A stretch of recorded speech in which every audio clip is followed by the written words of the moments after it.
Hey, did you know that 90% of Americans, 90% say money affects their stress level and they're anxious about their financial situation? And another huge majority, 88% of Americans believe they have room for improvement when it comes to their financial wellness. So with that in mind and January being Financial Wellness Month, let's bring in Tammy Trenta. She's the founder and CEO of Family Financial to talk about ways that we can improve our financial health. Good morning, Tammy. I know that when people think of New Year's resolutions, at the top of the list, in addition to diet and exercise, is finances. So where do we start?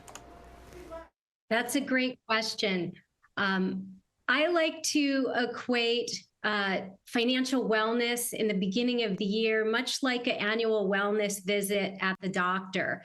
And the first thing that you want to do is get organized, gather all of your statements, homeowners, property tax, investments, bank accounts, Social Security.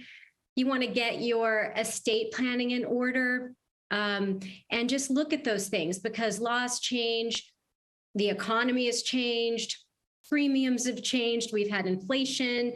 So kind of gathering the information is a really important first step. So we do our annual wellness checkups once a year in the beginning of the year because most investors want to know how they did. And so then that leads us to the next step, which would be knowing your rate of return. Now, this might not be a great year to look at how you did, but you can't really put your head in the sand. It wasn't a great year in the stock market, and you need to make sure that you're still on track for meeting your goals.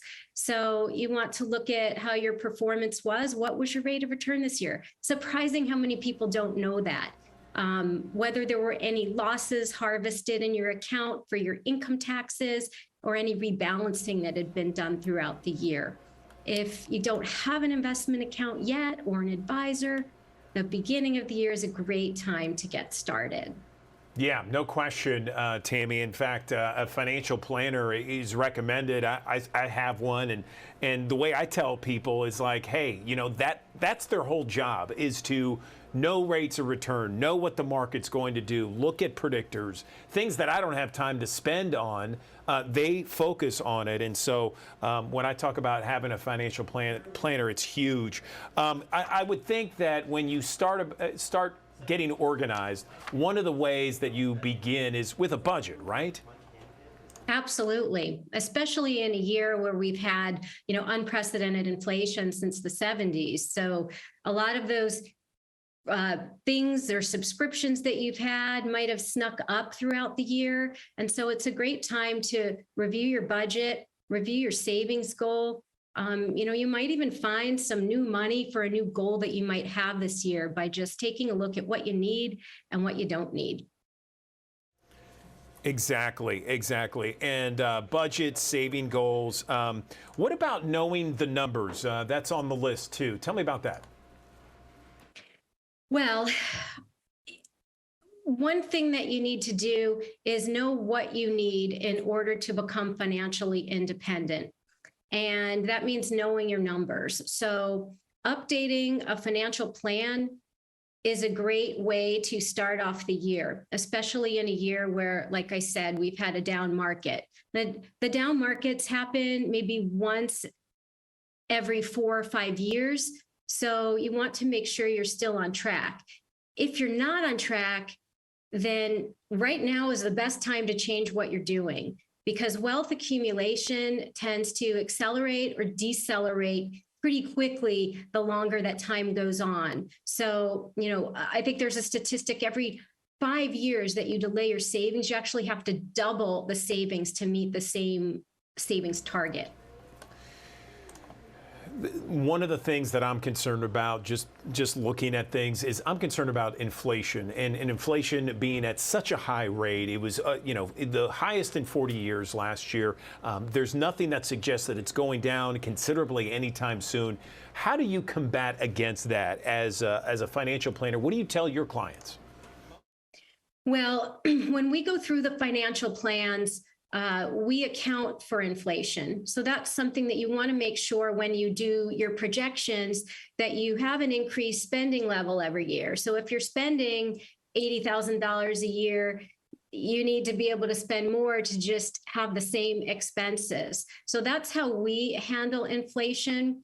But I also think that planning is not really a set it and forget it kind of thing. Not only are there changes in the economy like inflation, the stock market performance, the real estate market, interest rates, but you also have things in your personal life that change. Maybe you're getting married, maybe you're having a child. And one thing we know is that everybody's life changes all the time. And so it's really important to have a list of things that you do to follow up and things that you'd like to accomplish throughout the year. Tammy, this has been a great list. Is there anything else we haven't touched on you feel is important? Because, this is January is one of those months where everyone's trying to get their financial goals in shape and set for the rest of the year. Yes, the last thing that I'll say is you need to look at it every year. So it's not a one-time financial plan that sits on your coffee table collecting dust. There are a lot of financial advisors out there. You want to work with a certified financial planner and someone who practices as a certified financial planner. So looking at the plan every year is really, really important, and I can't emphasize that enough. Okay, Tammy Trenta, founder and CEO of Family Financial. We appreciate all those financial tips. They are so helpful to so many people out there. Thanks very much.